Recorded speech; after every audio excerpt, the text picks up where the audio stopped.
RTC ఉద్యోగులు 7 నుంచి bank అకౌంట్లలో డబ్బులు కొట్టేశారు ఆన్లైన్ చీటర్లు. ఫోన్లు చేసి పాస్వర్డ్లు తెలుసుకుని మాయ చేశారు. ఏం చేయాలో తెలియని ఒకే ఆర్టీసీ డిపోకి చెందిన ఉద్యోగులని బురిడీ కొట్టించారు. ఎంప్లాయీస్ కంప్లైంట్ తో ఇన్వెస్టిగేట్ చేస్తున్నారు పోలీసులు. బ్యాంకుల నుంచి ఆన్లైన్లో డబ్బు కాజేసే బ్యాచ్ కి అదుపు లేకుండా పోతోంది. మొత్తం 7 ఆర్టీసీ ఎంప్లాయీస్ నుంచి డబ్బులు నొక్కేశారు మాయగాళ్లు. ఫోన్లతో మేనేజ్ చేసి మాయ చేశారు.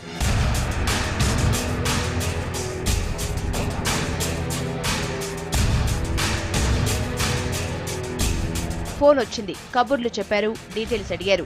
7 అకౌంట్లలో డబ్బులు నొక్కేశారు. ఇది ఈ ఆర్టీసీ ఉద్యోగుల విషయంలో జరిగిన క్రైమ్. వీళ్ళంతా జీడిమెట్ల ఆర్టీసీ డిపోలో డ్రైవర్లు, కండక్టర్లుగా పనిచేస్తున్నారు. 8581886354 నంబర్ నుంచి ఫోన్లు చేసిన కేటుగాళ్లు కబుర్లు చెప్పి డెబిట్ కార్డుల డీటెయిల్స్ తెలుసుకున్నారు.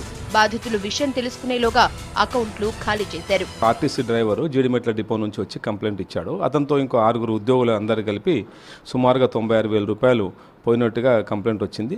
వాళ్ళ కంప్లైంట్ ఏం తెలియజేశారంటే, వాళ్ళకు ఒక ఫోన్ కాల్ వచ్చింది. ఆ ఫోన్ కాల్లో వాళ్ళ కాల్ డీటెయిల్స్, తర్వాత కార్డ్ డీటెయిల్స్ అడిగి వాళ్ళ ఫోన్కే ఓటీపీ అంటారన్నమాట, 1 టైం పాస్వర్డ్ కూడా పంపించి వాళ్ళు ఆన్లైన్ ట్రాన్సాక్షన్ చేసినట్టుగా మా దృష్టికి వచ్చింది.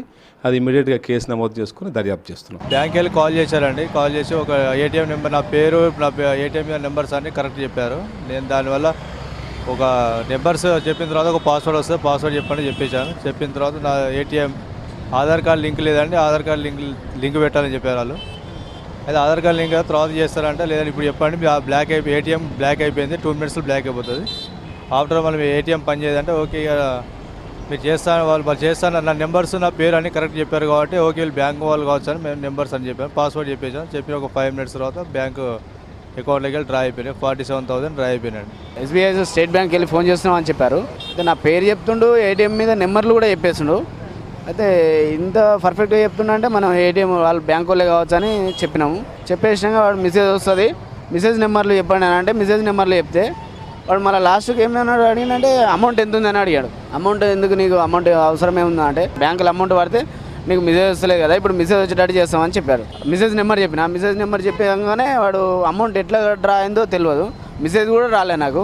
అదే మళ్ళీ నేను పోయి మెసేజ్ పైసలు ఏమైనా బ్యాంకులో కట్ అయినామేమో అని చూస్తే 30,000 డ్రా అయిపోయినాయి. 7 అకౌంట్ల నుంచి మొత్తం ₹1,00,000 వరకు కొట్టేశారు మాయగాళ్లు. బాధితుల నుంచి కంప్లైంట్స్ తీసుకున్న పోలీసులు డీటెయిల్స్ కలెక్ట్ చేసుకున్నారు.